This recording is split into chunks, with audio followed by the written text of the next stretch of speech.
Alam semesta telah memberikan sebuah kemampuan yang mengagumkan kepada kita untuk menyelesaikan pekerjaan dengan menggunakan energi. Mulai dari menggerakkan transportasi, menerangi ruangan, hingga sumber utama bahan makanan yang kita konsumsi sehari-hari.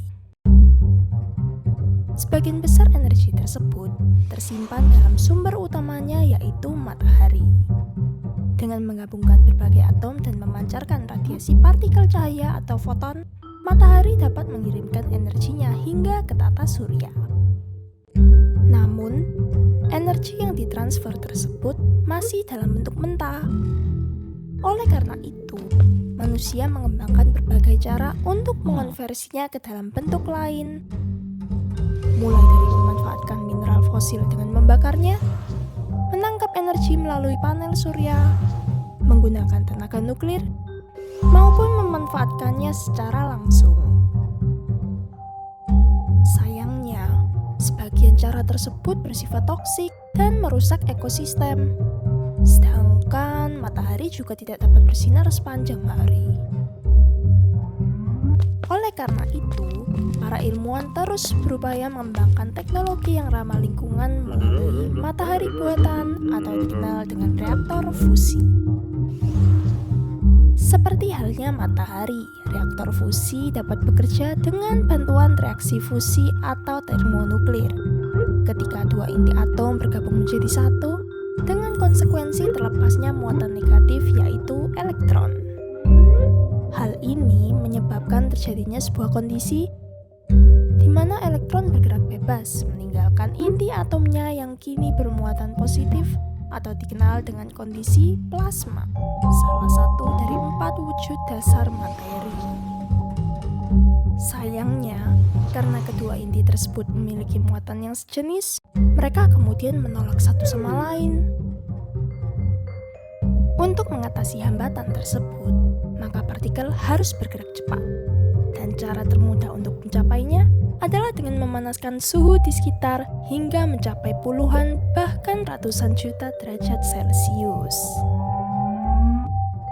Hingga saat ini, para ilmuwan telah mengembangkan 2 cara untuk mempertahankan temperatur plasma tersebut. Cara pertama adalah dengan menggunakan medan magnet yang diletakkan mengelilingi mesin berbentuk donat, dilengkapi dengan sebuah ruangan hampa udara di bagian tengah tempat reaksi berlangsung. Reaktor kurungan magnetis ini akan menekan plasma dalam ruang tersebut, seperti yang digunakan pada reaktor percobaan ITER di Perancis. Cara yang kedua, atau biasa disebut dengan kurungan inersia, menggunakan laser berkekuatan tinggi untuk memanaskan permukaan bola peluru, menciptakan kejutan listrik, yang kemudian memanaskan bahan bakar di dalamnya. Salah satunya digunakan pada NIF di Amerika Serikat. Sejauh ini mungkin beberapa dari kita masih berpikir bahwa membangun matahari di bumi akan sangat berbahaya. Tapi kenyataannya reaktor fusi justru lebih aman jika dibandingkan dengan tenaga nuklir yang dapat meledak dan menghancurkan materi di sekitarnya. Pada reaktor ini, jika terjadi kebocoran pada mesin, maka suhu ruangan di sekitar akan masuk dan mendinginkan plasma, sehingga reaksi pun secara otomatis terhenti. Singkatnya, reaktor ini bukanlah sebuah bom. Lalu, bagaimana dengan limbah yang dihasilkan? Reaktor fusi bekerja menggunakan hidrogen sebagai bahan bakarnya. Namun, tidak sembarang hidrogen, melainkan kerabat dekatnya yaitu deuterium dan tritium. Selain karena memiliki energi ikat inti yang kecil seperti hidrogen, kedua isotop tersebut memiliki massa yang lebih besar, sehingga menghasilkan energi yang lebih banyak sekalipun dengan jumlah masukan yang sama. Deuterium dapat ditemukan secara melimpah di air laut.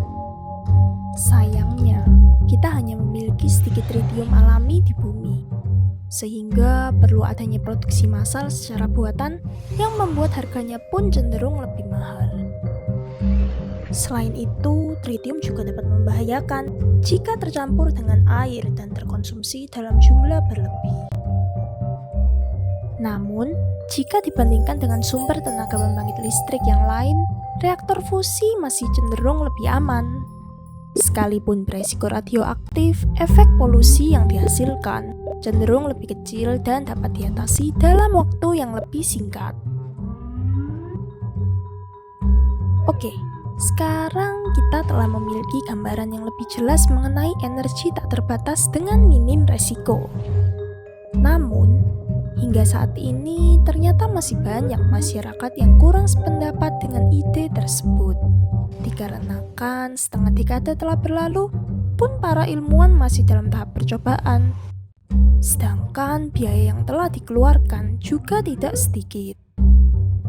Di sisi lain, sebagian dari mereka juga beranggapan bahwa akan lebih efektif jika biaya tersebut dikeluarkan untuk memproduksi teknologi ramah lingkungan lainnya yang pastinya telah terbukti secara nyata.